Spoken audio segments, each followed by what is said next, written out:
The crystal chandelier above seemed to mock Zara Williams as she balanced the heavy silver tray, her worn black shoes slipping slightly on the polished marble floor of the Grand Meridian Hotel ballroom.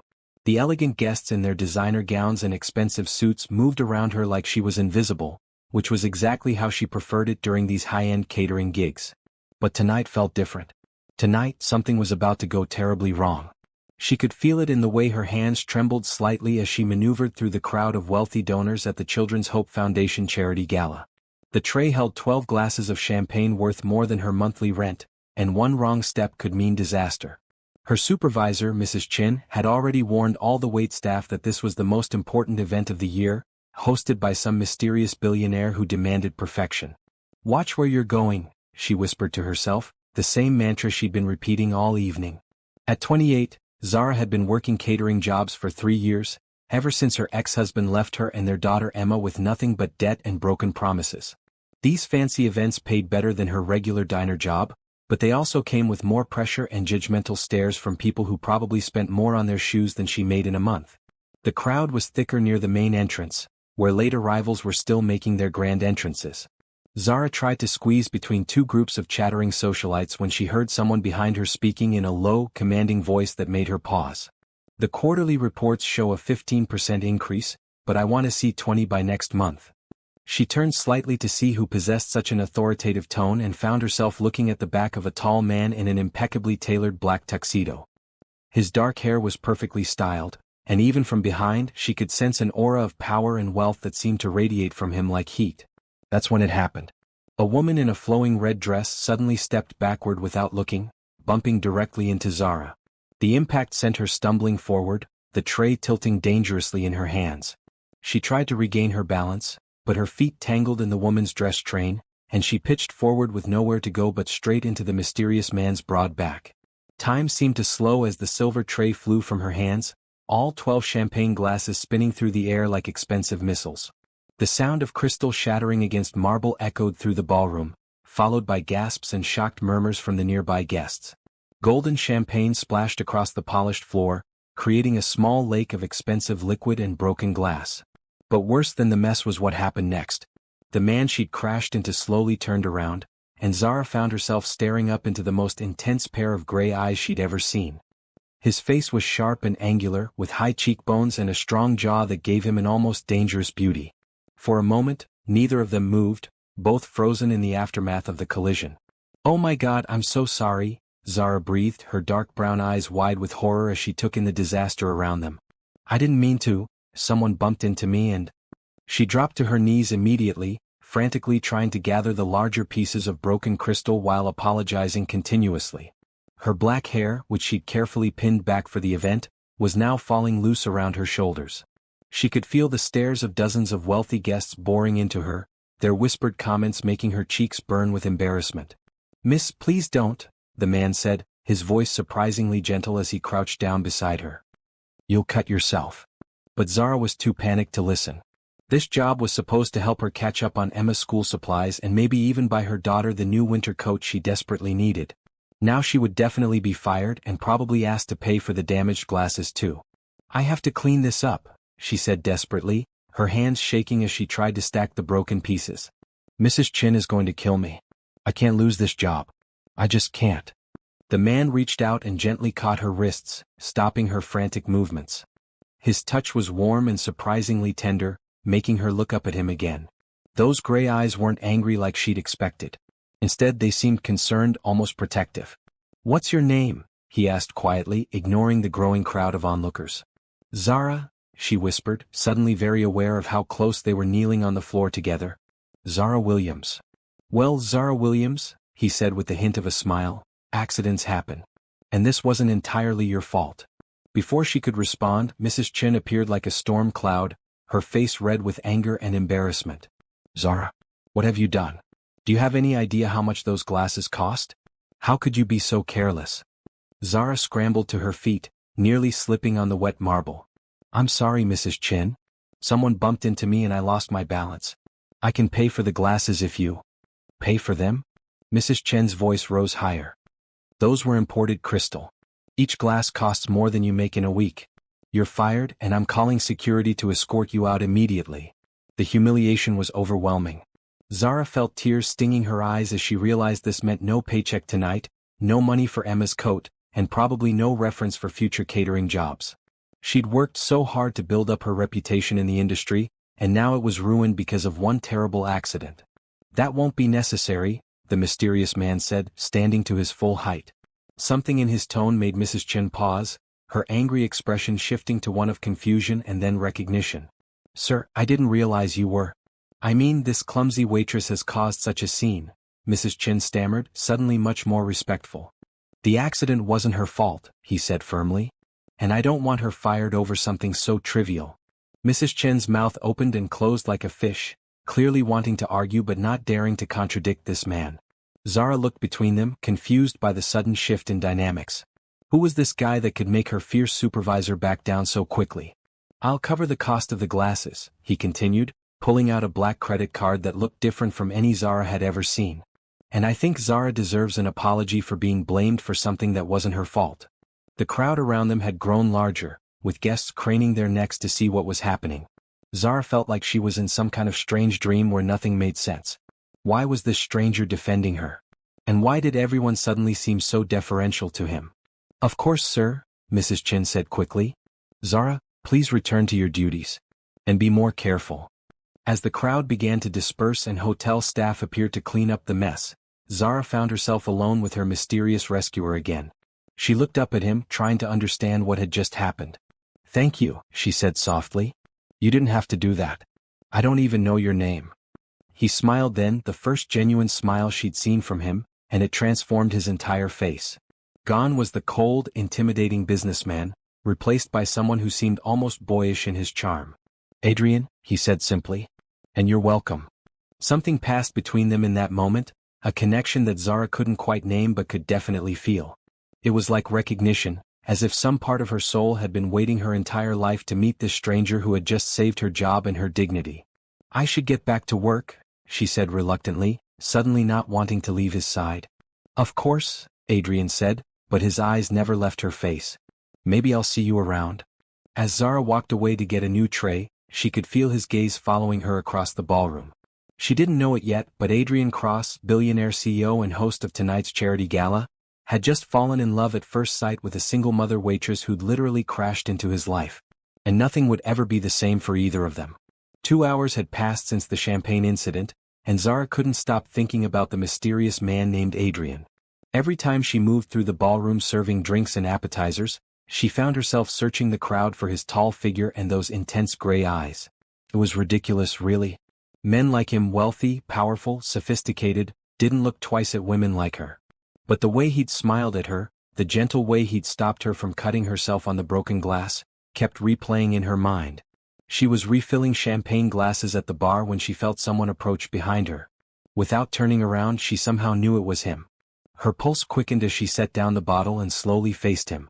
"How's the rest of your evening going?" Adrian asked, his voice carrying that same warm tone from earlier. Up close, she could see details she'd missed before, the small scar above his left eyebrow, the way his gray eyes had flecks of silver in them, the fact that his expensive tuxedo couldn't quite hide the athletic build underneath. "Much better, thanks to you," she replied honestly. "I still can't believe you did that. Stood up for me like that." Adrian shrugged as if defending waitresses from angry supervisors was something he did every day. "Like I said, it wasn't your fault. That woman in the red dress should have watched where she was going. Still, most people would have just walked away.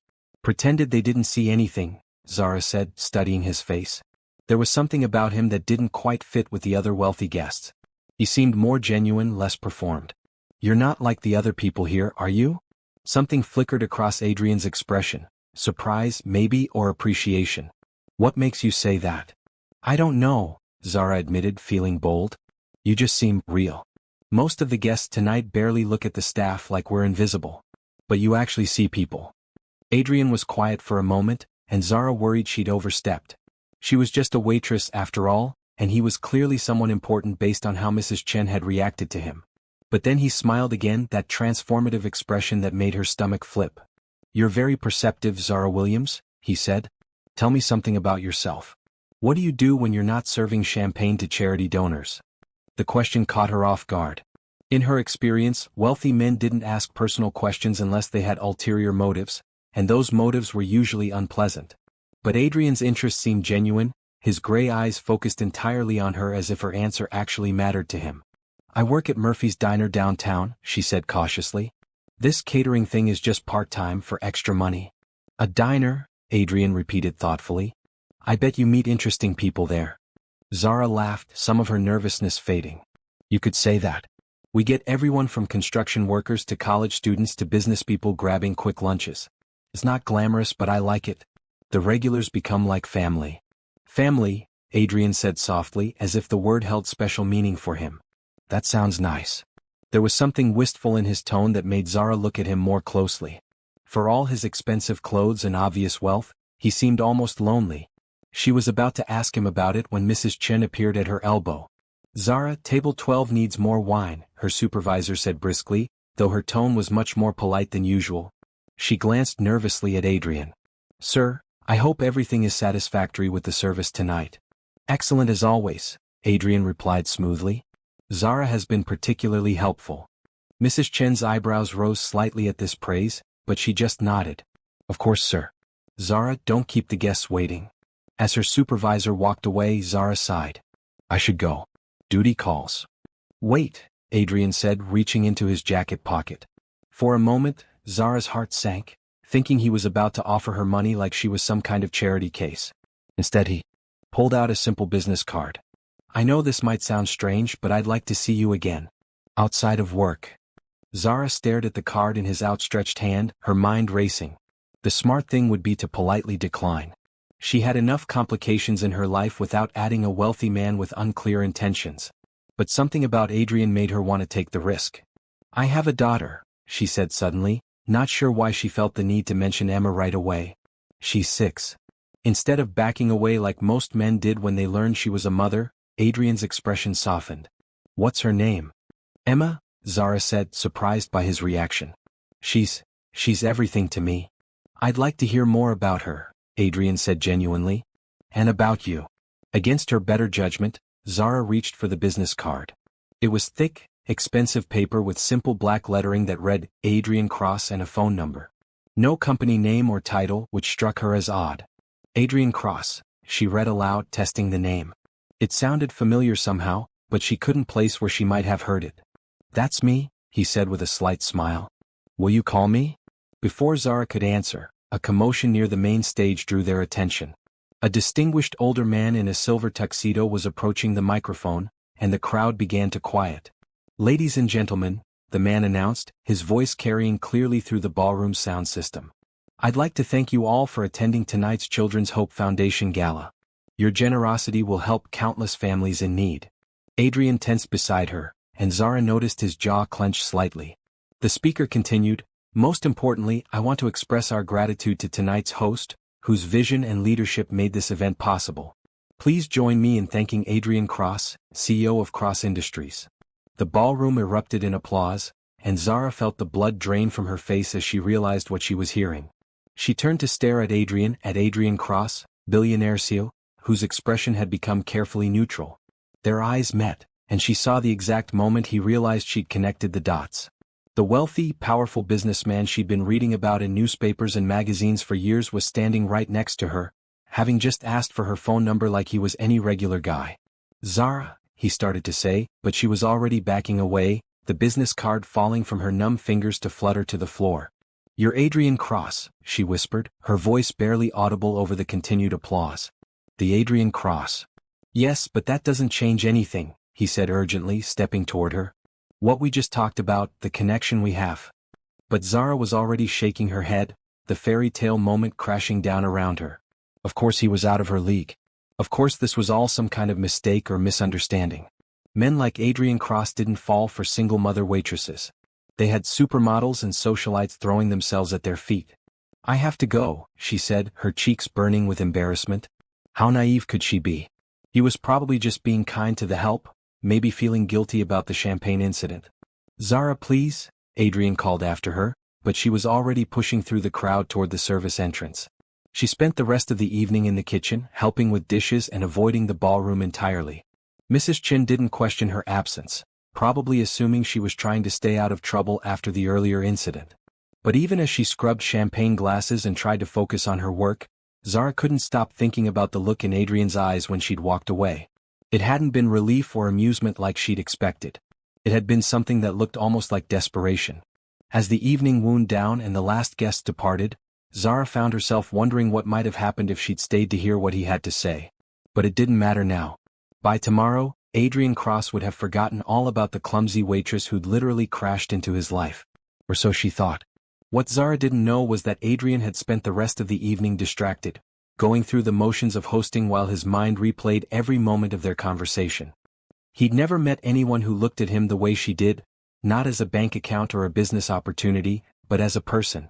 And now she was gone, thinking he'd somehow been dishonest with her when all he'd wanted was to be seen for who he really was, not what he owned. As his driver pulled up to take him home to his empty penthouse, Adrian made a decision. He was going to find Zara Williams again, and this time he was going to make her understand that his feelings had nothing to do with Charity and everything to do with the woman who'd made him feel alive for the first time in years. The game, as they say, was just beginning. Adrian Cross sat in his corner office on the 42nd floor of the Cross Industries building, staring out at the Seattle skyline but seeing nothing.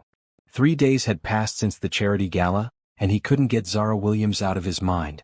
Her laugh, the way her brown eyes had lit up when she talked about her daughter, the genuine warmth in her voice when she'd called the diner customers family, it all haunted him.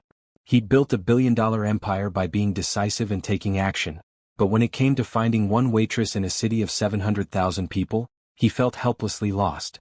All he had was her name and the knowledge that she worked at something called Murphy's Diner. "Sir?" His assistant Jennifer's voice came through the intercom, interrupting his thoughts. "Your 2 o'clock is here." Adrian glanced at his calendar and saw a meeting with the marketing department about the new tech acquisition.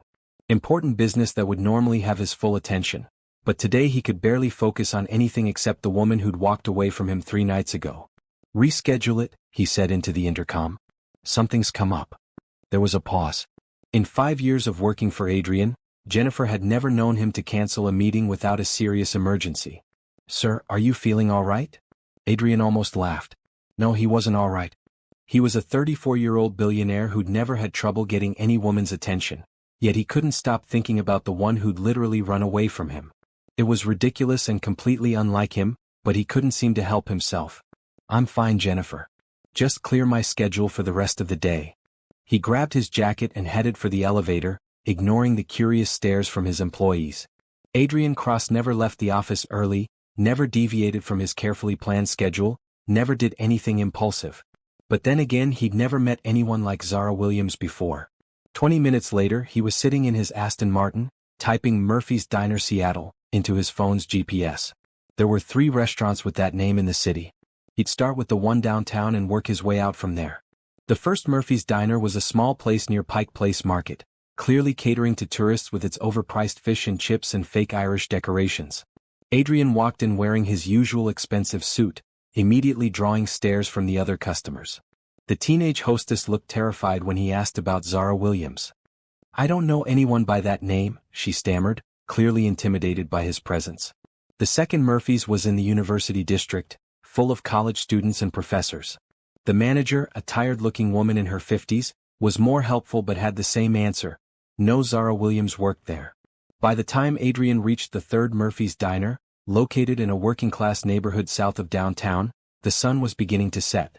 This place looked different from the others, older, more worn around the edges but also more authentic. Through the windows he could see red vinyl booths and a long counter with spinning stools, the kind of place that probably hadn't changed its decor since the 1960s. He pushed through the glass door and a bell chimed overhead. The dinner rush was in full swing, with every booth occupied by families, construction workers still in their hard hats, and elderly couples sharing pieces of pie. The atmosphere was warm and welcoming in a way that his usual 5-star restaurants never managed to be. "Seat yourself anywhere, honey," called a voice from behind the counter. "I'll be right with you." Adrian turned toward the voice and felt his heart stop. There she was, Zara Williams, her dark hair pulled back in a ponytail, wearing a simple blue uniform with Murphy's Diner embroidered on the pocket. She was refilling coffee cups for a table of construction workers, laughing at something one of them had said, completely in her element. For a moment he just watched her work. She moved with practiced efficiency, but there was genuine warmth in every interaction. She knew customers' names, asked about their families, remembered how they liked their coffee. This was what she'd meant about the regulars becoming like family. Zara looked up then and saw him standing by the door. The coffee pot in her hand trembled slightly, and her face went through a series of emotions: surprise, confusion, and then something that might have been panic. "What are you doing here?" she asked, her voice barely audible over the dinner conversation around them. "We need to talk," Adrian said simply. Zara glanced around the busy diner, clearly torn between her duties and the unexpected appearance of Seattle's most eligible bachelor in her workplace. "I'm working." "I can wait," Adrian said, sliding into an empty booth near the window. "I've got all night." The next hour was torture for both of them. Adrian sat nursing a cup of coffee and a slice of apple pie he didn't want, watching Zara work while she tried to pretend he wasn't there. But he could feel her awareness of him in every movement, the way she avoided looking in his direction, the tension in her shoulders whenever she passed his table. Finally, the dinner rush began to slow, and an older man with graying hair and kind eyes emerged from the kitchen. He wore a stained apron and had the look of someone who'd been cooking for decades. "Zara, you okay?" he asked, glancing curiously at Adrian. "You seem distracted tonight." "I'm fine, Murphy," she said quickly. "Just tired." Murphy, apparently the owner, studied Adrian with the protective instincts of a father figure. "This gentleman giving you any trouble?" "No trouble," Adrian said before Zara could answer. "I'm just hoping to have a conversation with Zara when she gets off work."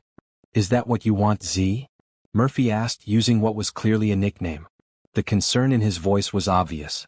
Zara looked between the two men, then sighed. "My shift ends in 20 minutes, she told Adrian. "We can talk then. But only for a few minutes. I need to get home to Emma." Adrian nodded, relief flooding through him. "Thank you." Those 20 minutes felt like hours. Adrian watched Zara finish her closing duties, counting the register and wiping down tables with the same care she'd shown the customers. When she finally hung up her apron and grabbed her purse, he stood to follow her outside. The evening air was cool, and Zara wrapped her cardigan tighter around her shoulders as they stood on the sidewalk in front of the diner. Under the streetlight, Adrian could see the exhaustion in her face, the way her shoulders sagged slightly now that her shift was over. "How did you find me?" she asked without preamble. "There are only 3 Murphy's diners in Seattle," Adrian said. "You were my third stop." Zara stared at him. "You spent your entire day looking for me?" "I needed to explain," Adrian said. "About the other night. About who I am." "I know who you are," Zara said quietly. "I looked you up after I got home." Adrian Cross, Billionaire CEO, one of Seattle's most eligible bachelors according to half a dozen magazines. "The question is, what do you want with someone like me?" The hurt in her voice made Adrian's chest ache. "Someone like you? Zara, you're a single mother who works 2 jobs to make ends meet," she interrupted. "A high school graduate who never went to college because she got pregnant at 22. A woman who shops at thrift stores and lives in a 1-bedroom apartment with her 6-year-old daughter." "You're the most genuine person I've met in years," Adrian said firmly. "You're kind and hardworking and beautiful, and when you look at me you see me, not my bank account." Zara's expression softened slightly, but she shook her head. "Adrian, be realistic. We're from completely different worlds. You probably spend more on lunch than I make in a week." "So what?" Adrian stepped closer, his gray eyes intense. "I didn't choose to be born wealthy, Zara. And you didn't choose to struggle. But we both choose how we treat people, and you're extraordinary." For a moment, Zara looked like she might believe him. But then she stepped back, wrapping her arms around herself defensively.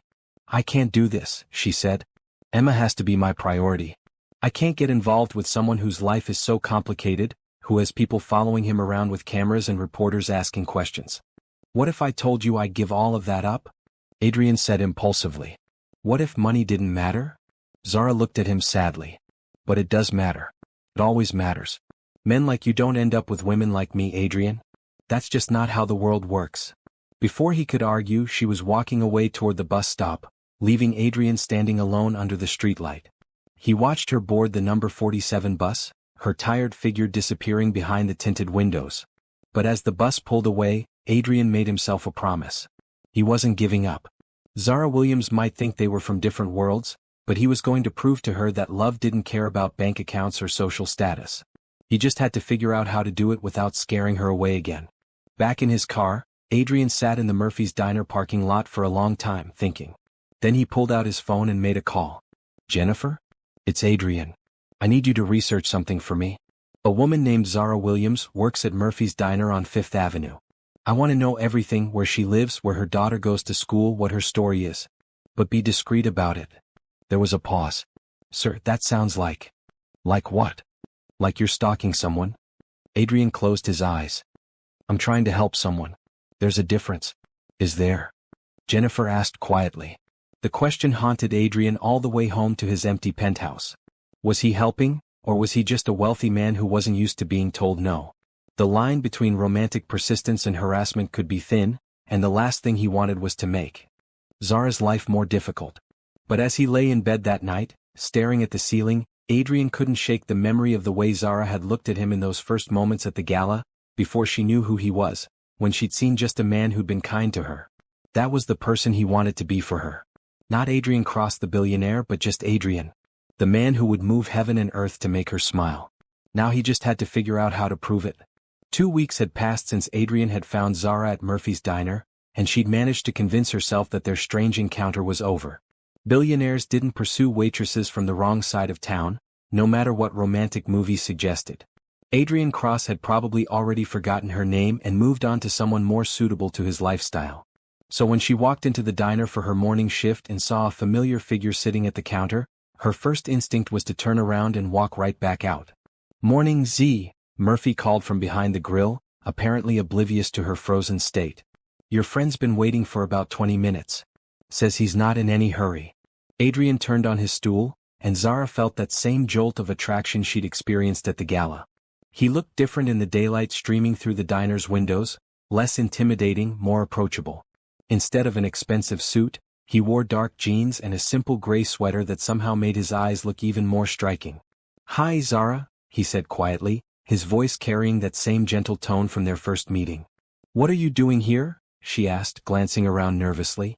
The morning crowd was lighter than dinner rush, but there were still several regulars who would definitely notice and remember Seattle's most famous bachelor having breakfast at their neighborhood diner. "I was hoping you'd have coffee with me," Adrian said. "Before your shift starts." Zara looked at the clock above the register. She was 15 minutes early, which had been intentional. She'd wanted extra time to prepare for another long day of double shifts. But sitting down with Adrian Cross was definitely not what she'd had in mind. "I don't think that's a good idea," she said, reaching for her apron. "Please," Adrian said simply. "Just coffee. 5 minutes." Something in his tone made her pause. He didn't sound like the commanding CEO she'd read about in business magazines. He sounded almost vulnerable. Against her better judgment, Zara found herself sliding onto the stool next to him. Murphy, who'd been watching the exchange with obvious curiosity, poured her a cup of coffee without being asked. "You two know each other?" he asked, his protective instincts clearly on high alert. "We met at a charity event," Zara said carefully. "Adrian, this is Murphy. He owns the diner." "Nice to meet you," Adrian said, extending his hand. "You've got a great place here." Murphy shook his hand but continued studying Adrian with shrewd eyes. After 30 years of running a neighborhood diner, he could read people pretty well, and something about this well-dressed stranger had him concerned.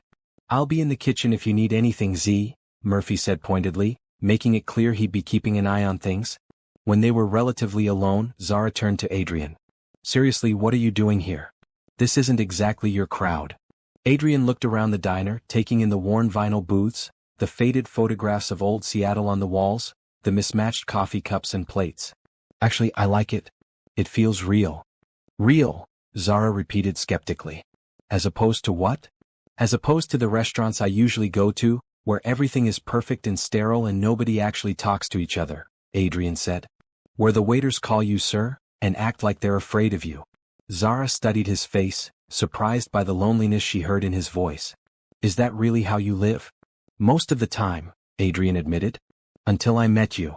Before Zara could respond, the bell above the door chimed, and her attention was diverted by the arrival of one of her regular customers, Mrs. Patterson, an elderly woman who came in every morning at exactly 8:30 for coffee and a blueberry muffin. "Morning, Mrs. P," Zara called automatically, already reaching for the coffee pot. "The usual?" "You know it, dear," Mrs. Patterson replied, settling into her favorite booth. "And how's that sweet daughter of yours?" "She's good," Zara said, pouring the coffee. "Started first grade last week." She loves her teacher. As Zara moved efficiently around the diner, greeting regulars and taking orders, Adrian watched with fascination. This was the woman he'd glimpsed at the charity gala, confident, caring, completely in her element. She knew everyone's name, remembered their preferences, asked about their families with genuine interest. "She's special, that one," Murphy said quietly, appearing beside Adrian with a plate of eggs and toast. "Been working here 3 years, never missed a shift, never complained. Takes care of everyone like their family." "What happened to Emma's father?" Adrian asked, then immediately regretted the personal question. Murphy's expression hardened. "That's not my story to tell. But I will say this, any man who walks away from Zara and that little girl is a fool." The protective tone in Murphy's voice was unmistakable, and Adrian realized that Zara had found a father figure in this gruff diner owner. It made him wonder what other relationships she'd built, what kind of support system she had beyond her job. When the morning rush slowed down, Zara returned to the counter, refilling Adrian's coffee cup without being asked. "You don't have to babysit me," she said quietly. "I'm sure you have important CEO things to do." "Actually, I cleared my schedule today," Adrian said. "I was hoping you might show me around the neighborhood after your shift." Zara stared at him. "You cleared your schedule? Don't you run a billion-dollar company?" "I have excellent people working for me," Adrian said with a slight smile. "Besides, this is more important." "Walking around my neighborhood is more important than running cross industries?" Zara asked incredulously. "Getting to know you is more important than anything," Adrian said simply. The sincerity in his voice made Zara's breath catch. She'd been expecting smooth lines or obvious attempts to impress her with his wealth and power. Instead, he was looking at her like she was the most important person in the world. "Adrian," she started, but he held up a hand. "Before you say no, let me tell you what I've figured out about you," he said. "You work double shifts to support your daughter. You probably send most of your paycheck to rent and Emma's needs, which means you never do anything for yourself. When's the last time you had an afternoon off? When's the last time someone took care of you instead of the other way around?" Zara's throat tightened at his accurate assessment of her life. "That's what being a mother means. Emma comes first." "I'm not suggesting otherwise," Adrian said gently. "But even mothers need a break sometimes. And I'm guessing you don't have family nearby to help." He was right, and they both knew it. Zara's parents had died in a car accident when she was 20, and her ex-husband's family had cut off contact after the divorce. It was just her and Emma against the world, which was exactly how she preferred it.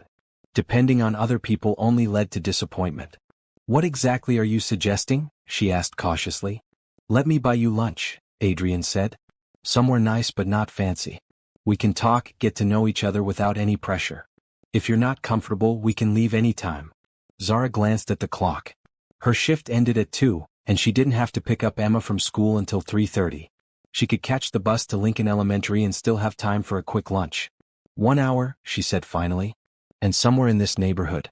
I'm not getting in your fancy car and going to some 5-star restaurant where I don't belong." Adrian's face lit up with the first genuine smile she'd seen from him. "Deal. Do you know anywhere good around here?" Despite herself, Zara found herself smiling back. "There's a little Italian place 2 blocks down. Nothing fancy, but the food is amazing."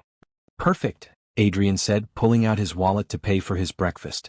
"On one condition," Zara added quickly. "We split the check.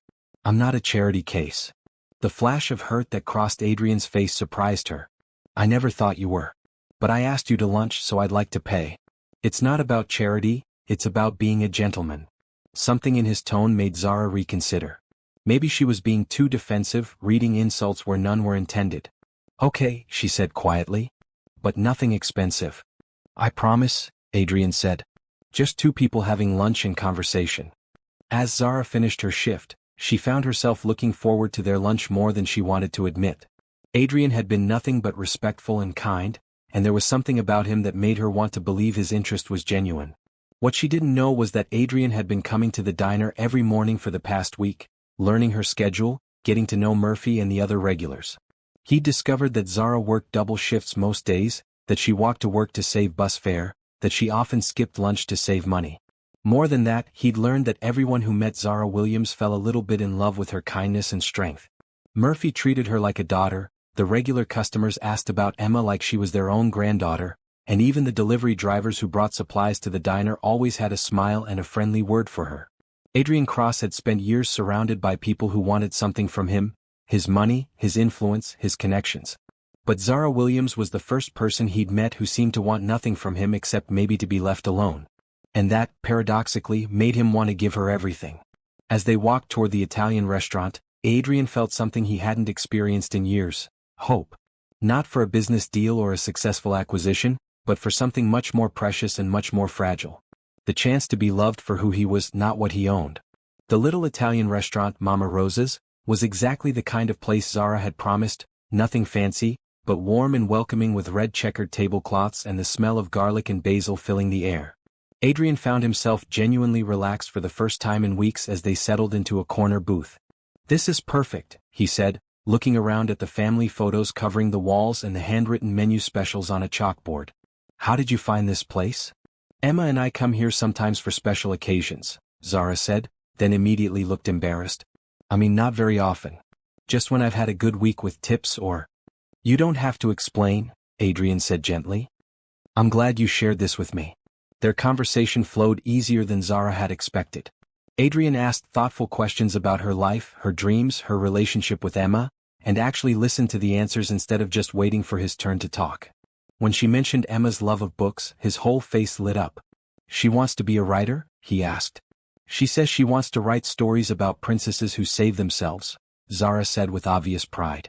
"She's already filling up notebooks with her adventures." "Smart girl," Adrian said. "She gets that from her mother." The compliment made Zara's cheeks warm. "What about you? Any siblings?" "Kids." Something shadowed crossed Adrian's expression. "No siblings. No kids. No wife or girlfriend, in case you were wondering." "I wasn't," Zara lied, then felt guilty about it. "Okay, maybe I was wondering a little." Adrian's smile returned. "I'm 34 and I've never been married. The women I usually meet are more interested in my portfolio than my personality." "That must be lonely," Zara said softly. "It was," Adrian agreed. "Until I crashed into a waitress at a charity gala." Their eyes met across the table, and Zara felt that same electric connection from their first meeting. This time she didn't look away. "Adrian," she started, but he reached across the table and gently touched her hand. "I know this is complicated," he said. "I know our lives are different. But I can't stop thinking about you, Zara. The way you laughed with those construction workers at the diner, the way you talk about Emma, the way you make everyone around you feel important. I've never met anyone like you." Zara stared down at their joined hands. His was larger, softer than hers, without the small scars and calluses that came from years of waitressing. But his touch was warm and comforting in a way that made her want to lean into it. "I'm scared," she admitted quietly. "Of me?" "Of this," she said, gesturing between them. "Of what happens when you realize I'm not as interesting as you think I am. Of Emma getting attached to someone who's going to disappear." Adrian's grip on her hand tightened slightly. "What if I told you I'm not going anywhere?" "You say that now," Zara said, pulling her hand back.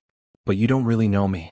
You don't know what it's like to be up all night with a 6-year-old, or to worry about making rent, or to explain to your daughter why her daddy doesn't call anymore." The pain in her voice made Adrian's chest ache. "Tell me about Emma's father." Zara was quiet for so long that Adrian thought she wasn't going to answer. When she finally spoke, her voice was barely above a whisper. "His name was Derek. We got married when I was 22 because I was pregnant and we thought it was the right thing to do. He was charming and handsome and told me he loved me." She paused, staring at her coffee cup. "But he didn't love responsibility, or sleepless nights, or the way having a baby changes everything." "When did he leave?" "Emma was 3. One day I came home from work and found a note saying he'd met someone else, someone without baggage." Zara's laugh was bitter. That's what he called his own daughter. Baggage. Adrian felt a surge of anger toward a man he'd never met. How could anyone walk away from Zara and Emma? How could anyone be so cruel? "I'm sorry," he said simply. "Don't be. We're better off without him. Emma doesn't even remember him, which is probably for the best." Zara looked up at Adrian with fierce determination. "But that's why I can't let people into our lives casually. Emma's been hurt enough." "I understand," Adrian said. "And I'm not asking you to introduce me to her tomorrow. I'm just asking for a chance to prove that not all men are like Derek." Something in his tone made Zara study his face more carefully. "You really mean that, don't you?" "I've never meant anything more in my life," Adrian said. They were interrupted by the arrival of their food: lasagna for Zara and chicken parmesan for Adrian. but the conversation continued to flow naturally. Adrian told her about growing up wealthy but lonely, with parents who were more focused on their social status than their son. Zara shared stories about Emma's personality, her fierce independence and creative spirit. "She sounds amazing," Adrian said. "I'd love to meet her someday. When you're ready." "Maybe," Zara said cautiously. But for the first time she was actually considering it. As they finished their meal, Adrian glanced at his watch. "What time do you need to pick up Emma?" 3:30, Zara said, then looked surprised when she realized it was already 3 o'clock. "Oh no, I need to go. The bus." "Let me drive you," Adrian offered immediately. "No," Zara said quickly. "I can't show up at Emma's school in your expensive car. People will talk and Emma will ask questions I'm not ready to answer." Adrian nodded, understanding but disappointed. "Can I at least walk you to the bus stop?" As they left the restaurant, Zara found herself reluctant for their time together to end. Lunch with Adrian had been the most relaxed she'd felt in months, maybe years. He made her feel interesting and valued in a way she'd almost forgotten was possible. "Thank you for lunch," she said as they reached the bus stop. "And for listening. It's been a long time since I had an adult conversation that didn't involve coffee orders or Emma's homework." "Thank you for giving me a chance," Adrian replied. "I know I'm not exactly what you expected." "No," Zara agreed. "You're not." The bus was approaching, and Zara knew she had to make a decision. She could end this now, go back to her safe, predictable life with just her and Emma. Or she could take a risk on this man who seemed to see something in her that she'd stopped seeing in herself. "Adrian," she said impulsively as the bus pulled up, "would you like to have coffee tomorrow morning? Before my shift starts." His face lit up like Christmas morning. "I'd love that. Same time as today." "And Adrian?" She paused at the bus door. "Don't research me or have your people look into my background or anything creepy like that. If you want to know something about me, just ask." Adrian laughed, looking slightly embarrassed. "Deal. No research."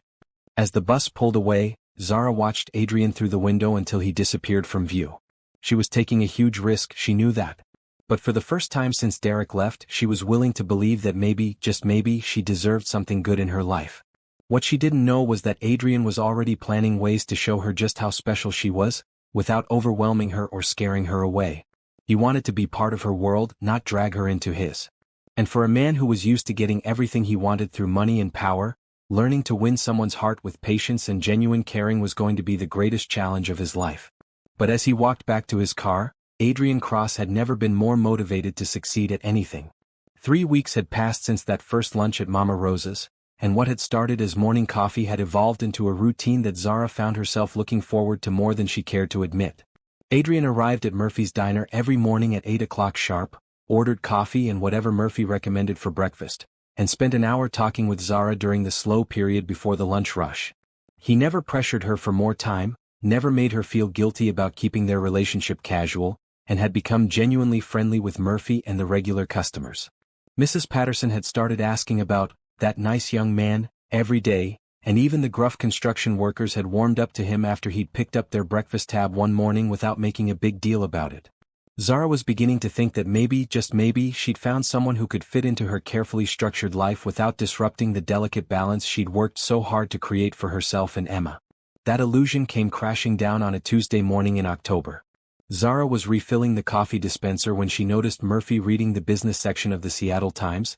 His forehead creased with concentration. This wasn't unusual. Murphy liked to keep up with local news, but something about his expression made her pause. "Everything okay, Murphy?" she asked, wiping down the counter nearby. "Just reading about some big business deal," Murphy said absently. "This tech company got bought out for $3 billion. Can you imagine that kind of money?" Zara glanced at the newspaper more out of politeness than real interest. She'd never been much for business news, but the headline caught her attention. Cross Industries acquires TechFlow in largest deal of the year. Her blood turned to ice as she read the first paragraph, which described Adrian Cross as the enigmatic CEO known for his ruthless business tactics and ability to turn struggling companies into profitable ventures. "Murphy," she said carefully, trying to keep her voice steady, "can I see that paper for a minute?" "Sure, honey," Murphy said, handing it over without looking up from his crossword puzzle. Zara's hands trembled as she unfolded the business section fully. There, taking up half the page, was a photograph of Adrian shaking hands with another businessman in what was obviously a boardroom. He was wearing an expensive suit, his expression cold and professional, looking every inch the powerful billionaire CEO. But it was the smaller photos accompanying the article that made her feel sick. Pictures of Adrian at various high society events, gallery openings, charity galas, exclusive parties, always with a different beautiful woman on his arm. The captions identified them as models, socialites, actresses, all of them stunning and sophisticated in ways that Zara could never be. The article went on to describe Adrian's legendary focus on business above all else, and quoted anonymous sources calling him brilliant but ruthless, and someone who always gets what he wants no matter the cost. This was the real Adrian Cross. Not the gentle, thoughtful man who spent his mornings drinking coffee at a neighborhood diner, but a corporate shark who probably saw her as nothing more than an amusing diversion from his real life. Zara? Murphy's voice seemed to come from very far away. You look like you've seen a ghost. She couldn't answer. All she could think about were the photos of Adrian with those other women, the description of his ruthless business practices, the casual way the article mentioned his confirmed bachelor status, and legendary ability to compartmentalize his personal and professional lives. Compartmentalize. That's all she was, a compartment. A fun little side project to make him feel good about himself while he continued his real life of corporate deals and beautiful women who actually belonged in his world. I need some air, she managed to say, practically running toward the back exit of the diner. She found herself in the alley behind Murphy's, gasping for breath like she'd just run a marathon. How could she have been so stupid? How could she have let herself believe that someone like Adrian Cross could genuinely be interested in someone like her? The worst part was that she'd been starting to trust him. Starting to think about maybe, eventually, introducing him to Emma. Starting to believe that she might actually deserve someone who looked at her the way Adrian did. But it was all fake. It had to be. Men like Adrian Cross didn't fall for single mother waitresses. They had brief affairs with them, maybe, before returning to their real lives and their real relationships with appropriate women. Zara? She spun around to find Adrian standing at the mouth of the alley, his face creased with concern. He was wearing jeans and a sweater, looking exactly like the man she'd been falling for, but now she could see the expensive watch on his wrist, the perfect haircut, the subtle signs of wealth that she'd somehow overlooked before. What are you doing back here? He asked, stepping closer. Murphy said you seemed upset. Zara held up the newspaper, her hands shaking with anger and hurt. When were you going to tell me about this? Adrian's eyes went to the headline, and she saw the exact moment he realized what had happened. His face went carefully blank, the same expression she'd seen in the business photo. Zara, I can explain. Explain what? She demanded. That you've been lying to me for weeks? That while you've been playing dress up in your casual clothes and pretending to be a regular guy, you've actually been making billion-dollar deals and dating supermodels? It's not like that, Adrian said urgently. Those photos are old, from before I met you. And I never lied to you about who I am. You never told me the truth either, Zara shot back.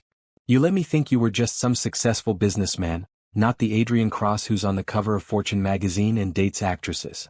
Because I knew you'd react exactly like this, Adrian said, his voice rising slightly. I knew you'd assume the worst and shut me out before giving me a chance to explain. Explain what? That this has all been some kind of game for you?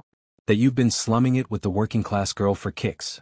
The hurt that flashed across Adrian's face looked genuine, but Zara didn't trust her judgment anymore. She'd been wrong about everything else. Is that really what you think of me? He asked quietly. I don't know what to think, Zara said, tears stinging her eyes. I don't know who you really are, Adrian. The man in these photos looks nothing like the person I've been having coffee with every morning. I'm the same person, Adrian insisted. The money doesn't change who I am. Doesn't it? Zara challenged. This article says you're ruthless, that you always get what you want no matter the cost. Is that what this is? You wanted me, so you created this fake persona to get me? Nothing about my feelings for you is fake, Adrian said desperately. Yes, I have money. Yes, I run a large company. But when I'm with you, I'm just Adrian. The man who thinks you're the most incredible woman he's ever met. The man who's been photographed with dozens of other women, Zara said, gesturing to the newspaper. How do I know I'm not just this month's charity case? Adrian flinched as if she'd slapped him. Because you know me, Zara. You spent time with me, talked to me, seen how I am with you. Don't let some newspaper article erase what we've built together. But Zara was already shaking her head, backing away from him. We haven't built anything together. You built a fantasy and I was stupid enough to believe in it. Zara, please. I have to get back to work, she said, pushing past him toward the diner's back door. "And I think it would be better if you didn't come back." "You don't mean that," Adrian said, following her. She turned to face him one last time, and the devastation in her eyes made his chest feel like it was caving in. "I mean every word," she said firmly. "Whatever this was, it's over. Go back to your real life, Adrian. Find someone who actually belongs in it." As she disappeared into the diner, Adrian stood alone in the alley, holding the crumpled newspaper and feeling like his world had just collapsed around him. He'd known this moment would come eventually, the moment when his wealth and status would become an obstacle instead of an asset. But he'd hoped that by then, Zara would trust him enough to see past the headlines and photographs to the man underneath. The man who would give up everything he owned for just one more morning of coffee and conversation with her. Inside the diner, Zara leaned against the kitchen door, trying to compose herself before Murphy or the customers saw her cry. She'd done the right thing, she told herself. Better to end it now before she got in any deeper, before Emma got involved, before she made the mistake of falling completely in love with a man who lived in a different universe. But as she wiped away her tears and returned to work, Zara couldn't shake the memory of the pain in Adrian's eyes when she'd walked away. For just a moment he'd looked as heartbroken as she felt. Almost like his feelings had been real after all. Adrian sat in his penthouse office, staring out at the Seattle skyline without really seeing it. 2 weeks had passed since Zara had discovered his true identity, and he felt like he was slowly going insane. Every morning at 8 o'clock, his body wanted to drive to Murphy's diner, but his mind knew there was no point. She'd made it clear she never wanted to see him again. He'd thrown himself into work with a vengeance, closing deals and making decisions with a cold efficiency that had his employees walking on eggshells.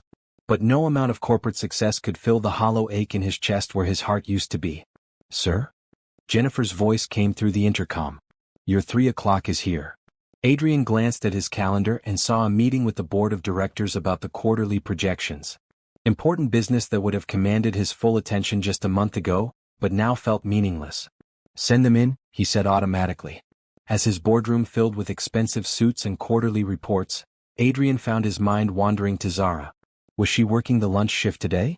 Had she found someone to cover his usual morning conversation, or was she simply relieved to have her routine back to normal? Did she ever think about him, or had she dismissed their time together as easily as she dismissed him? "Adrian?" The voice of his CFO, Richard Walsh, cut through his thoughts. "What do you think about the Henderson acquisition?" Adrian realized he'd been staring out the window for the past 10 minutes while his board presented their quarterly analysis. "I'm sorry, what was the question?" Richard looked surprised. Adrian Cross never lost focus during business meetings, never let his attention wander from the matters at hand. "The Henderson Group acquisition. Should we move forward with the offer?" "Handle it however you think best," Adrian said, gathering his papers. "I trust your judgment." The room fell silent. Adrian Cross trusting other people's judgment without reviewing every detail himself was unheard of. Richard exchanged worried glances with the other board members. "Sir, are you feeling all right?" Richard asked carefully. "I'm fine," Adrian lied. "Just tired. Reschedule any non-essential meetings for the rest of the week." As he left the boardroom, Adrian could hear the whispered conversation starting behind him. By tomorrow there would probably be rumors about his health, his mental state, his ability to continue running the company. None of it mattered to him anymore. Meanwhile, across town at Murphy's diner, Zara was having her own struggles with focus and routine. She'd thrown herself into work with the same desperate energy Adrian was using, picking up extra shifts and staying busy every waking moment to avoid thinking about the mornings when Adrian would sit at the counter and make her laugh. "You're going to burn yourself out, Z," Murphy warned as she wiped down tables for the 3rd time in an hour. "When's the last time you took a day off?" "I don't need a day off," Zara said, scrubbing at an imaginary stain on the counter. "I need to stay busy." "You need to talk to someone," Murphy said gently. "You've been like a ghost for 2 weeks. What happened with that Adrian fellow? He seemed like a good guy." Zara's hand stilled on the counter. She hadn't told Murphy the whole truth about Adrian's identity, just that they'd had a disagreement and wouldn't be seeing each other anymore. "He wasn't who I thought he was." "People rarely are, honey," Murphy said. "The question is whether who he really was is better or worse than who you thought he was." Before Zara could answer, the bell above the door chimed, and she looked up hopefully despite herself. But it was just Mrs. Patterson for her usual afternoon coffee, not the tall figure with gray eyes that her traitorous heart kept watching for. "Afternoon, dear," Mrs. Patterson said, settling into her usual booth. Haven't seen that nice young man lately. I hope you didn't chase him away with your stubborn streak. Zara forced a smile as she poured the elderly woman's coffee. He's just been busy with work. Mrs. Patterson said skeptically. Well, when you see him, tell him I said hello. He had good taste in women, that one did. The compliment made Zara's throat tight with unshed tears. She excused herself to the kitchen, where she could compose herself away from the concerned eyes of the customers who'd grown to care about her. That evening, as she picked up Emma from after-school care, Zara tried to push thoughts of Adrian out of her mind and focus on what really mattered: her daughter. Mommy, you look sad, Emma observed as they walked home from the bus stop. At 6 years old, she was frighteningly perceptive about her mother's moods. I'm just tired, sweetheart, Zara said, squeezing Emma's small hand. Is it because the nice man stopped coming to breakfast? Emma asked innocently.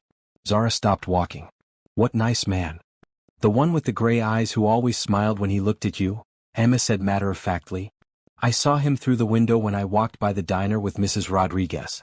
He made you happy. Zara stared at her daughter, realizing that even Emma had noticed the change in her behavior since Adrian had been coming around. She'd been happier those few weeks, lighter somehow, and apparently it had been obvious to everyone around her. Sometimes adults have disagreements, Emma, she said carefully. It doesn't mean anyone did anything wrong. Did you have a disagreement with the gray-eyes man? Emma asked. Something like that, Zara admitted. Emma was quiet for a moment, processing this information with the serious concentration she brought to all adult problems. When I have disagreements with Lily at school, Mrs. Henderson says we should talk about our feelings and say sorry if we need to. It's more complicated than that, baby, Zara said softly. Why? Emma asked with 6-year-old logic. If you miss him and he misses you, why don't you just say sorry and be friends again? The simple question hit Zara like a physical blow. Did she miss Adrian? Yes, desperately. Did he miss her? She honestly didn't know. Maybe he'd already moved on to someone more suitable, someone who wouldn't run away at the first sign of complication. But what if Emma was right? What if the solution was as simple as an honest conversation about feelings? That night, after Emma was asleep, Zara sat on her small couch and thought about everything that had happened. She'd been so hurt and angry when she discovered Adrian's true identity that she hadn't really listened to his explanations. She'd just assumed the worst and shut him out completely. But looking back on their weeks together, she couldn't deny that his feelings had seemed genuine. The way he'd looked at her, the careful attention he'd paid to her stories about Emma, the respectful way he'd never pushed for more than she was ready to give, none of that felt like an act. And she'd seen the photos of him with other women, but as he'd said, they could have been old. She'd never actually asked him about his dating life, just assumed the worst based on magazine articles and gossip columns. Maybe she'd made a terrible mistake. The next morning, Zara found herself looking up every few minutes as customers came and went, hoping against hope that Adrian might walk through the door. But 8 o'clock came and went, then 9, then 10, and there was no sign of him.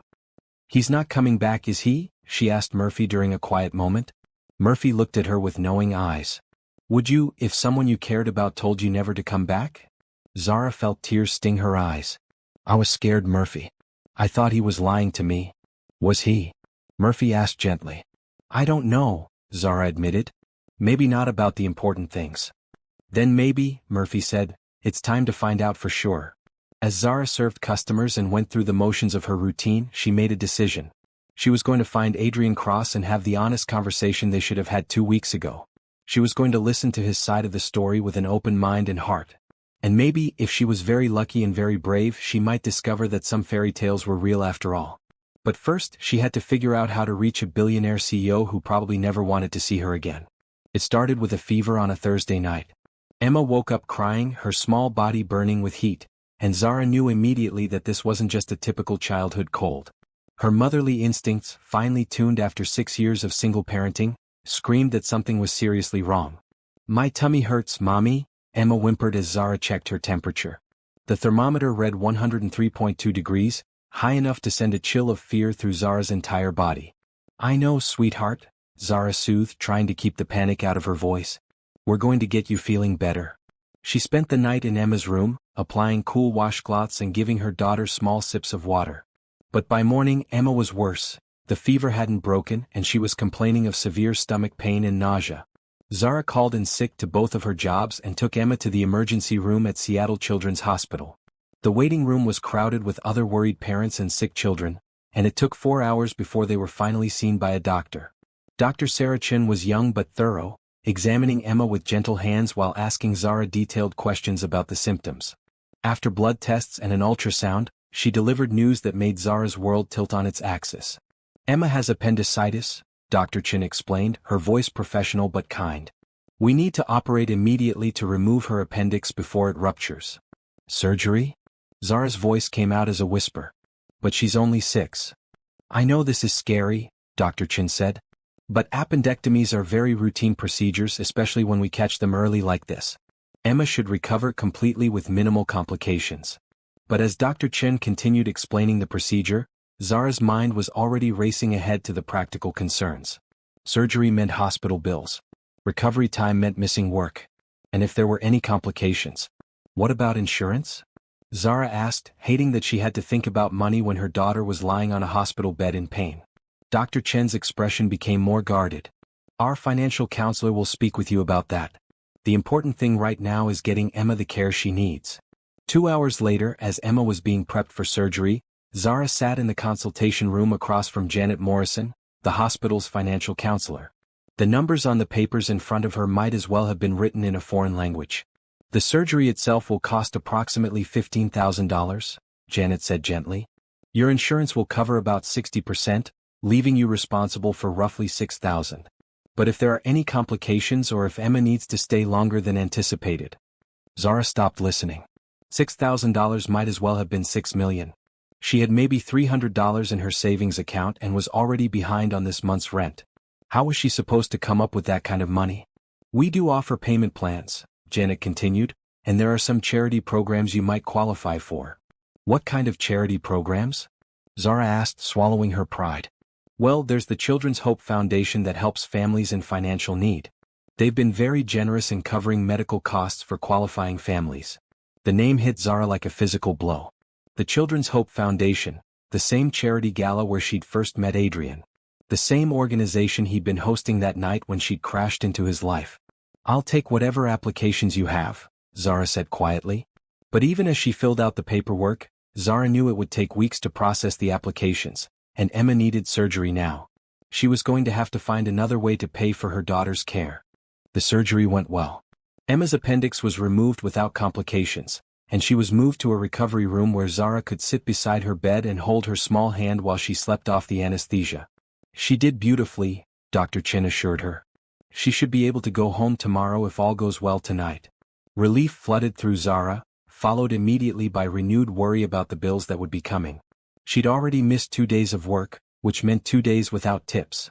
Murphy had been understanding, telling her to take all the time she needed, but Zara knew she couldn't afford to miss much more. That evening, as Emma slept peacefully, Zara stepped into the hallway to call Murphy and update him on Emma's condition. Thank God she's okay, Murphy said when Zara explained about the surgery. Don't you worry about work, see. Your job will be here when you're ready to come back.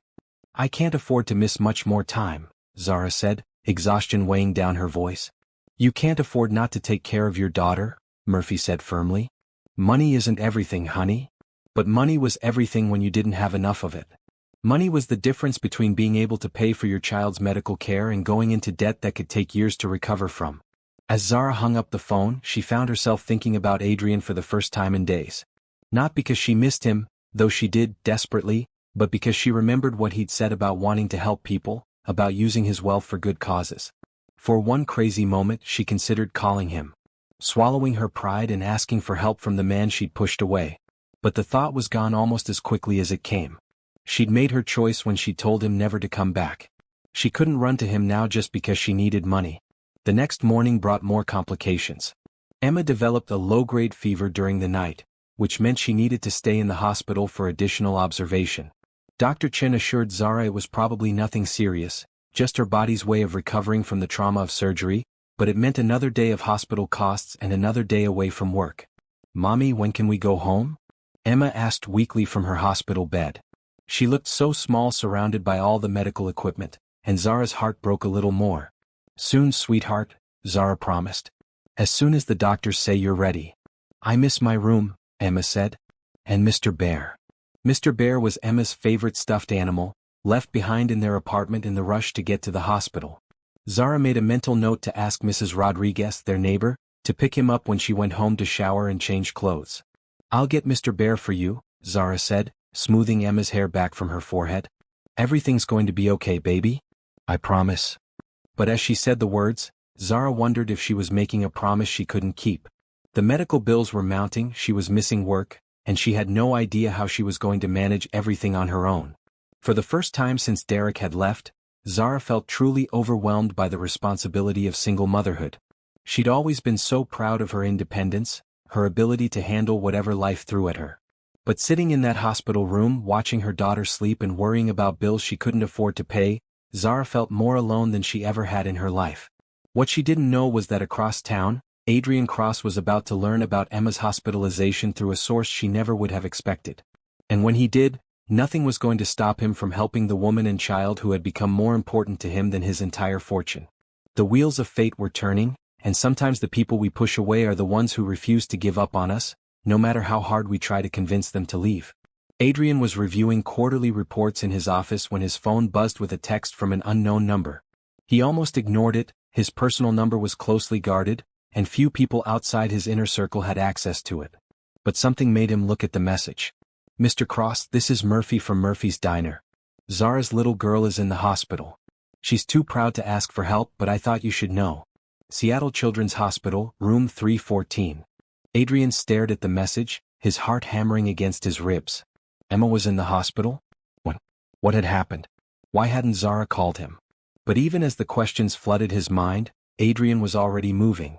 He grabbed his jacket and headed for the elevator, his assistant Jennifer calling after him about his afternoon meetings. "Cancel everything," he called back.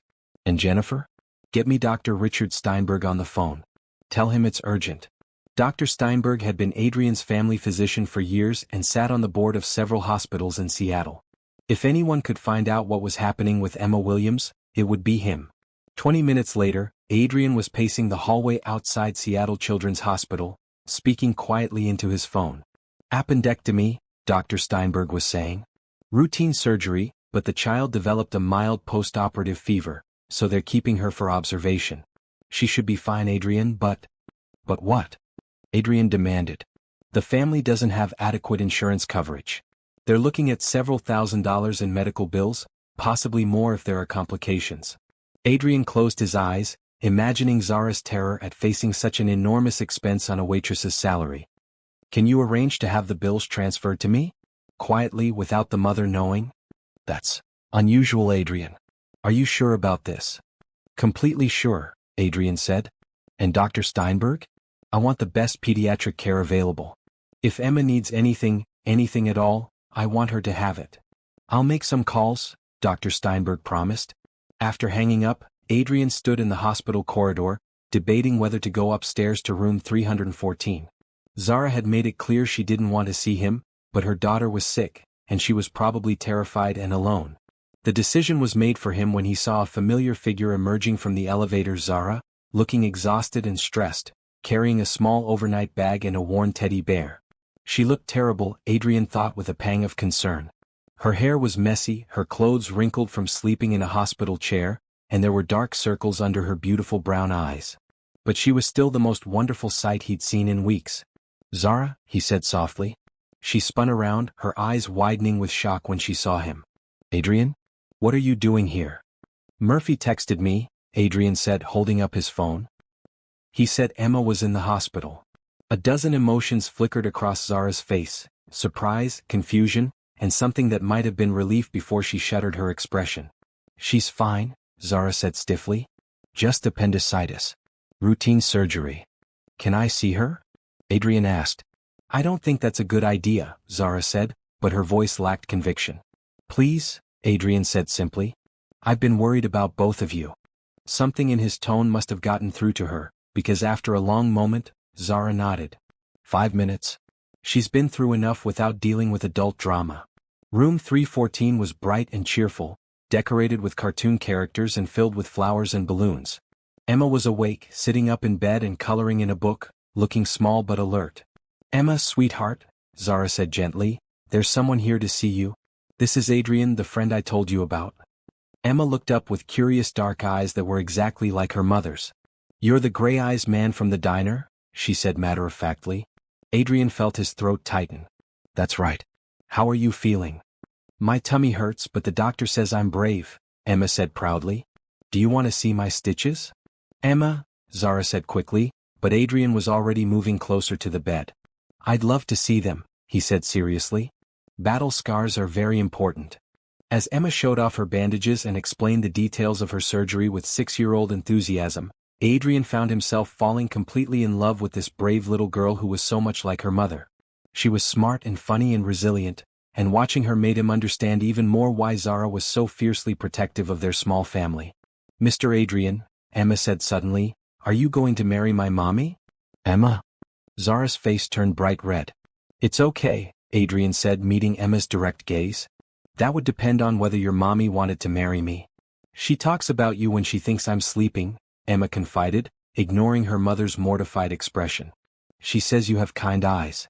Adrian looked at Zara, who was staring at the floor as if she wished it would swallow her whole. "Does she?" "Emma, that's enough," Zara said firmly. "Adrian needs to go now." But before Adrian could respond, Dr. Chin appeared in the doorway with a clipboard and a confused expression. "Ms. Williams? I have some unusual news. Someone has arranged to cover all of Emma's medical expenses. The Children's Hope Foundation has approved an emergency grant for the full amount." Zara's head snapped up. "What? But I just applied yesterday. You said it would take weeks to process." "Normally it would," Dr. Chin said, looking puzzled. "But apparently someone with significant influence made some calls. Your daughter's entire bill has been paid in full." Zara's eyes moved slowly from Dr. Chin to Adrian, and he saw the exact moment she realized what had happened. Her expression went through shock, gratitude, and then anger in quick succession. "Could you give us a moment, please?" she asked Dr. Chin, her voice dangerously calm. When they were alone, Zara turned to Adrian with fire in her eyes. "You did this. The Children's Hope Foundation did this," Adrian said carefully. "Don't lie to me," Zara said. "Not now. You arranged this somehow." Adrian looked at Emma, who was watching the adult conversation with wide, concerned eyes. "Can we talk about this outside?" In the hallway, Zara's composure finally cracked. "How dare you?" she whispered furiously. "How dare you swoop in and try to fix my problems with your money?" "Your daughter needed medical care," Adrian said quietly. "You couldn't afford it. I could help, so I did." "That's not your decision to make," Zara shot back. "I didn't ask for your help. I specifically told you I didn't want your charity."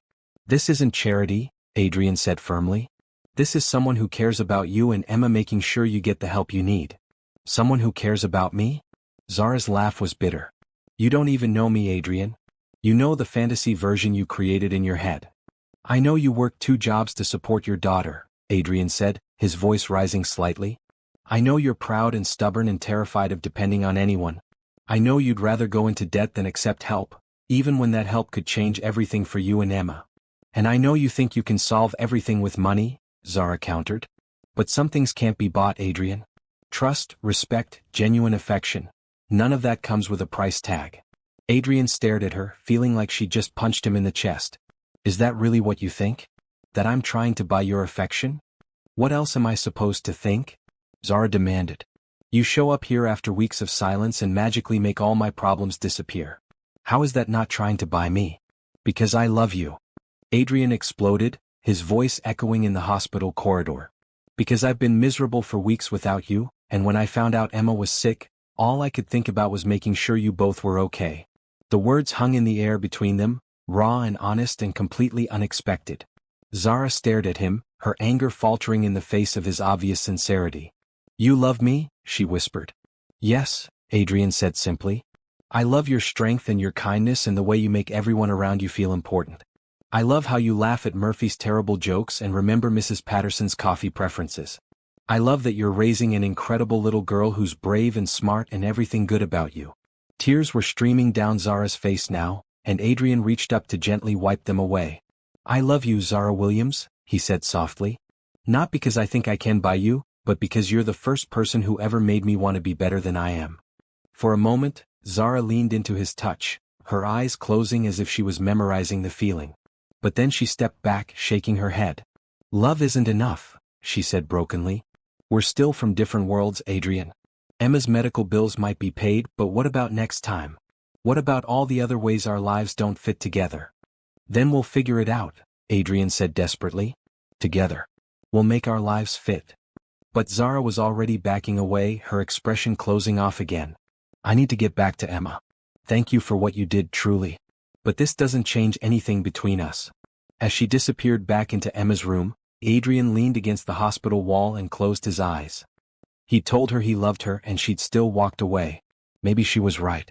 Maybe love wasn't enough to bridge the gap between their different worlds. But as he stood there in the sterile hospital corridor, Adrian made himself a promise. He wasn't giving up. Not on Zara, not on Emma, and not on the possibility that sometimes love could be enough to overcome anything. He just had to figure out how to prove it to the woman who'd stolen his heart and then given it back broken. 2 days after Emma was discharged from the hospital, Zara was back at Murphy's diner, trying to lose herself in the familiar rhythm of work. But everything felt different now. The morning coffee routine felt empty without Adrian's presence, and she found herself looking up hopefully every time the bell above the door chimed. Emma was recovering well at home with Mrs. Rodriguez watching her, but even her daughter had asked several times about the gray-eyes man and when he might visit again. Zara didn't know how to answer. She'd spent the past month pushing Adrian away, convinced they were too different to make a relationship work, but his words in the hospital corridor kept echoing in her mind. I love you, Zara Williams. She'd heard those words before from Derek, but they'd never sounded the way they did when Adrian said them, desperate, honest, like they were being torn from his soul. You're doing it again, Murphy said, appearing beside her with a fresh pot of coffee. Doing what? Staring at that door like you're willing someone to walk through it, Murphy said gently.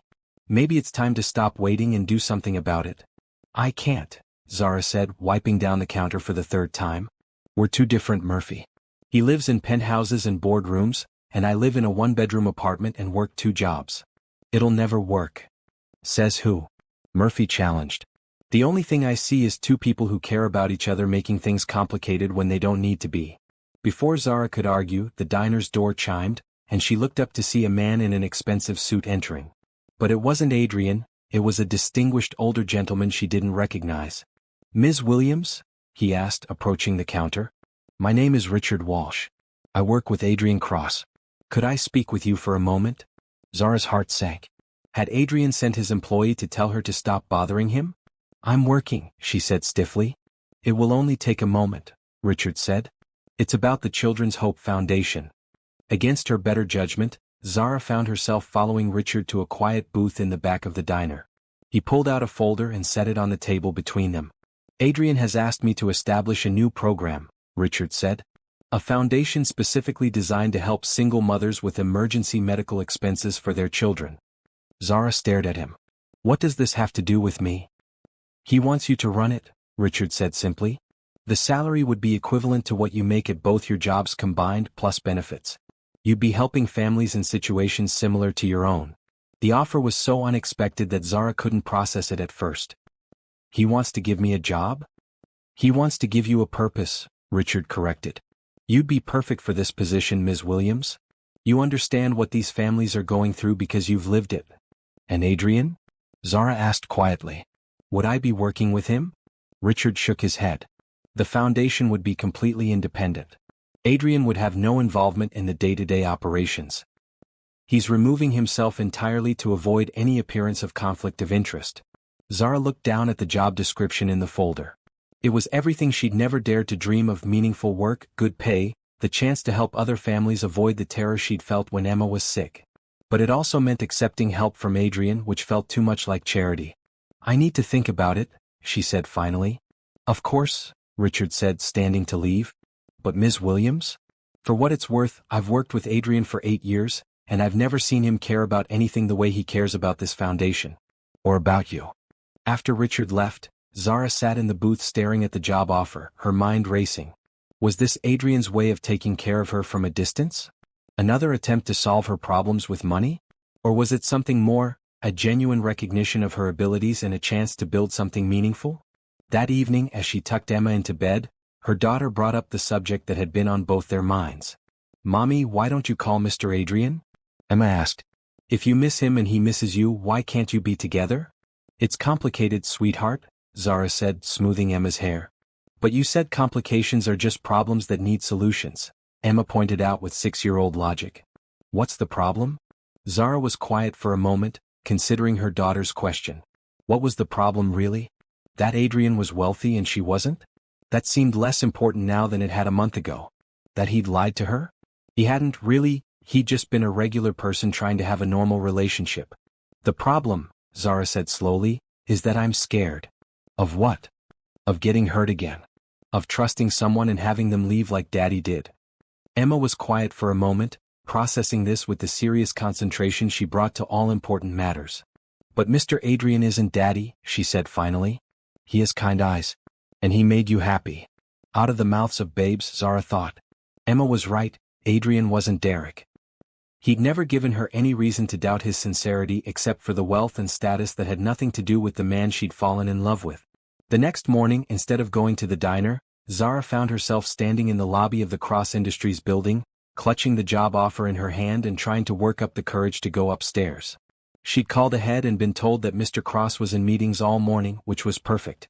She didn't want to see him, not yet. She just wanted to return the job offer and explain why she couldn't accept it. But when the elevator doors opened on the 42nd floor, Zara was surprised to find the reception area empty except for a woman she assumed was Adrian's assistant. Ms. Williams? The woman asked, standing immediately. I'm Jennifer. Mr. Cross is expecting you. But I called and you said he was in meetings, Zara said, confused. Jennifer smiled. He canceled them when he heard you were coming. Right this way. Before Zara could protest, she was being led down a hallway lined with expensive artwork and into a corner office with floor-to-ceiling windows overlooking the Seattle skyline. Adrian was standing with his back to the door, looking out at the city, and he didn't turn around when she entered. He looked tired, Zara noticed, and somehow smaller than she remembered, despite the expensive suit and commanding office. You came, he said quietly, still not turning around. I came to return this, Zara said, setting the job offer on his desk. It's generous, but I can't accept it. Why not? Adrian asked, finally turning to face her. His gray eyes looked as tired as the rest of him, and Zara felt her heart clench at the obvious pain there. Because it feels like charity, she said honestly. And because I don't want you to feel like you have to take care of me. What if I want to take care of you? Adrian asked. What if taking care of you and Emma is the only thing that makes me happy anymore? The raw honesty in his voice made Zara's breath catch. Adrian? I've been miserable without you, he continued, stepping closer. I can't sleep, I can't focus on work, I can't think about anything except the way you smiled when I made you laugh. I miss our morning conversations. I miss hearing about Emma's latest adventure. I miss feeling like I matter to someone for who I am instead of what I own. You do matter, Zara whispered. You matter so much that it scares me. Then don't be scared, Adrian said, reaching for her hands. Let me love you, Zara. Let me be part of your life, part of Emma's life. I don't care if we figure it out as we go along. Zara looked down at their joined hands, his soft and hers marked with small scars from years of hard work. But somehow they fit together perfectly. What about the foundation job? She asked. Take it if you want it, not because I offered it, Adrian said. You'd be amazing at it and it would help so many families. But even if you turn it down, I still love you. Even if you tell me to leave you alone again, I'll still love you. The certainty in his voice broke through the last of Zara's defenses. This man, this complicated, wealthy, powerful man loved her. Not because she was easy or convenient, but because she was herself. And maybe Emma was right. Maybe love really could solve any problem if two people were willing to work together.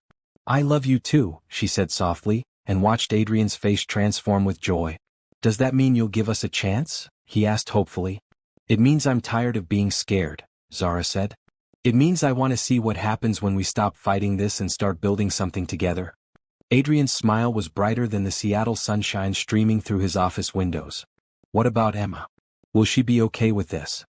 Are you kidding? Zara laughed. She's been asking about you constantly. I think she's half in love with you already. Only half. Adrian teased, pulling Zara closer. I'll have to work on that. As he leaned down to kiss her, Zara felt something settle in her chest that she hadn't felt in years, the sense that she was exactly where she belonged. It didn't matter that Adrian was a billionaire and she was a waitress. It didn't matter that their lives had started in different worlds. What mattered was that they'd found each other, and they were both brave enough to choose love over fear. 6 months later, Zara stood in the backyard of Adrian's lake house. watching Emma teach him how to braid friendship bracelets while she directed the preparations for their small wedding ceremony. The Children's Hope Foundation had helped over 100 families in its first 6 months, and Zara had never felt more fulfilled in her work. Murphy was walking her down the aisle, Mrs. Patterson was doing a reading, and Emma was the flower girl, wearing a dress she'd designed herself with lots of sparkles because it's a princess day. As the ceremony began and Zara saw Adrian waiting for her at the altar, his gray eyes bright with love and happiness, she knew that sometimes fairy tales did come true. You just had to be brave enough to believe in them. And as they exchanged vows promising to love each other through whatever challenges life might bring, both Zara and Adrian knew they'd found something worth more than all the money in the world. They'd found their happily ever after.